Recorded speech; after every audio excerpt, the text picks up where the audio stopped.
Male Karen wants a refund for a meal he bought a month ago. Male Karen wants a refund for a meal he bought a month ago. So I, 31F, work at a cheeseburger restaurant chain that isn't fast food. It's a new job, so I haven't had a ton of time to see crazies yet, but I saw one today on my third day of work. This isn't my story as much as it is Jay's. Jay is a teen girl I work with whose identity and age I want to keep private since she's still a minor, but this story is from what she told me. So, I walk into work today and one of my managers is sitting at a table talking to this middle-aged looking man wearing a blue sweatshirt, green sweatpants, black shoes, and a dark beanie. Let's call him Ken. Ken and my manager R, 20s M, are having a quiet argument. I don't know what it's about and don't pay much attention. I go behind the counter and clock in to hear Jay telling my other manager A, 38M, and H, 19F, what is going on. So evidently Ken came to our restaurant like 4 weeks ago, which was in December. Jay was the cashier. He got a burger, fries, and a drink. I don't remember the exact order. Then he ate it without a fuss, tried to tip Jay a $10 Walmart gift card that she refused, and left. Like 3 weeks later, Ken calls on the phone to rant about how awful the meal was, even though he ate it all. How he was too scared to tell Jay at the time, who works in front of house and not the kitchen. And how he demanded a refund. Jay gets a manager who talks the guy down on the phone enough to get him to hang up. Then 1 week later, the day I came in, Ken came in person to demand a refund. He claimed that Jay didn't give him a receipt and tried to argue his case. Then he got our poor manager R to sit down and listen to his crazy rant. The owner came by and let us know he was getting nothing. The managers told him as much, but the guy wouldn't give up. 3 hours later, when I'm about to get off early since we were overstaffed, Ken returned and asked for the manager again. A was there this time and told him the same thing. I left, so I don't know when this saga will end, but that is the most bizarre customer encounter I've ever seen. Some of my coworkers thought the guy might be homeless or mentally unstable. I don't think he's homeless because although he was in sweats, his clothes were clean and his face was clean shaven. I don't know what his hair looked like. He's probably off in the head and needs help, but he also might just be a Karen. Story 2. Entitled neighbor called police to my parents' house for my husband hunting on their land. My parents are retired and live in a little house on about 7 acres of land. It's not a big plot of land, but it's cozy and private, just outside of town, and about 6 acres are woods with a creek running through the center of the woods. It's really a very beautiful piece of ground. With the woods and creek, they get lots of animals going through, including deer.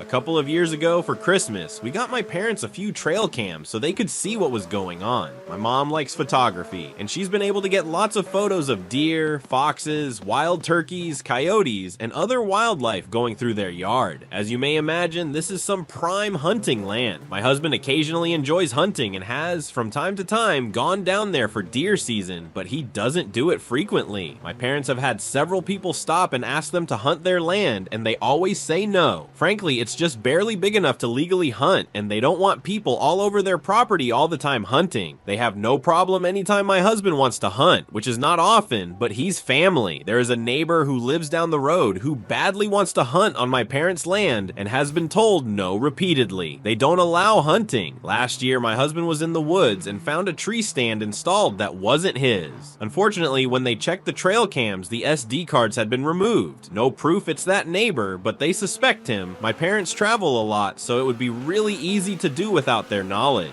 My husband took the tree stand down, and I believe the cameras were replaced with new ones that don't need SD cards. Last month before deer season started, the neighbor again asked my parents to hunt, and they said no. They don't allow hunting except for their son-in-law if he wants to hunt. My husband decided he'd try and get a deer this year for deer season, so he got a deer permit and went on the first day of deer season. He shot a decent-sized buck within 10 minutes of getting in the woods.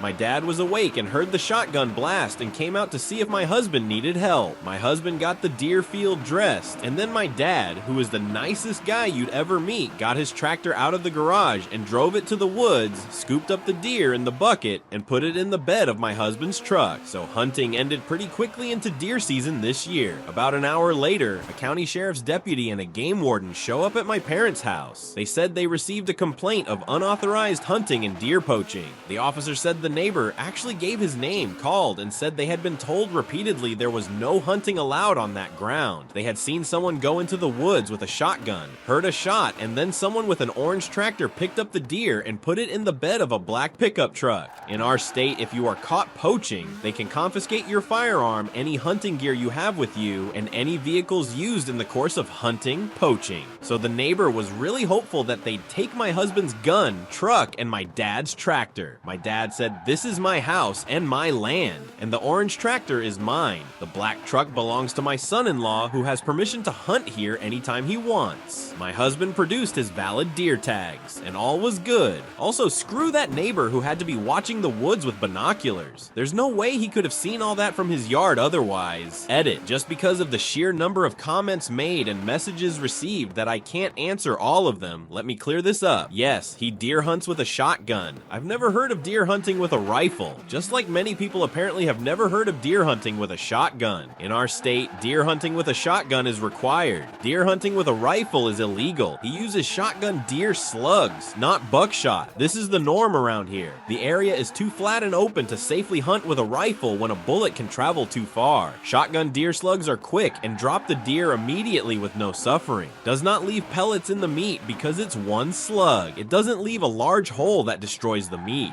Shotgun is preferred in areas like ours with more population or smaller land areas to hunt because the slugs won't travel as far.